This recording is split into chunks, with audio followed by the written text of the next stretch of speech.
মা, মা,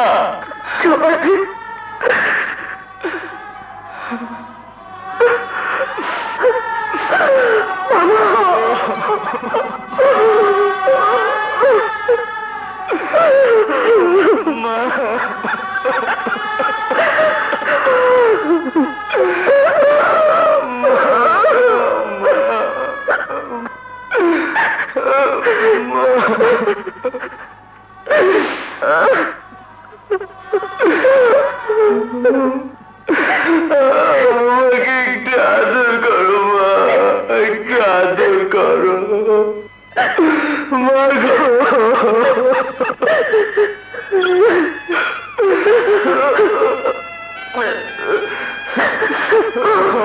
বাবা, তোকে আজ আমার বুকে নিতে খুব ইচ্ছে করছে রে। আরে তোমার মতো মা কটা ছেলের ভাগ্যে হয়। আমি যে তোমাকে নিয়ে গর্ব করি মা, গর্ব করি। তুমি তুমি সত্যের জন্য নিজের ছেলেকেও ক্ষমা করোনি। তোমার নাম তো ইতিহাসের পাতায় লেখা থাকবে মা। আমি কোনো ইতিহাস হতে চাই না, আমি শুধু আজ আমার ছেলেকে চাই, আমার ছেলেকে চাই।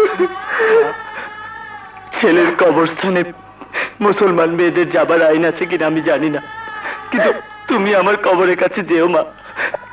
কবর থেকে আমি তোমাকে দেখলে শান্তি পাবো। ও কথা বলিস না জয়, ও কথা বলিস না। আজ তো আমাকে সব কথা বলতেই হবে মা। আজ যে আমার বিদায়ের দিন, আজ আমাকে সবকিছু বলতেই হবে। মা, আজ তোমাকে একটা সত্যি কথা বলি। যে খুনটির জন্য আমার ফাঁসি হচ্ছে, সে খুনটি আমি করিনি মা। কি বলছিস তুই? মৃত্যুর আগে কেউ মিথ্যে কথা বলে না মা, আমিও মিথ্যে কথা বলছি না। এই তোমাকে আমি স্পর্শ করে বলছি, সেই খুনটি আমি করিনি মা। তাহলে কোথা তুই নিশ্চুপ ছিলি কেন? কথা বলিসনি কেন? আমি চাইনি তোমার কথা মিথ্যে হয়ে যাক মা, তোমার অপমান হোক, এটা আমি চাইনি, তাই আমি চুপ করেছিলাম।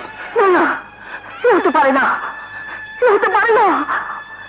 যে সত্যের জন্য আমি নিজের ছেলেকে কোরবানি দিতে চেয়েছি, সেই সত্য এত বড় মিথ্যে হতে পারে না, কিছুতেই হতে পারে না।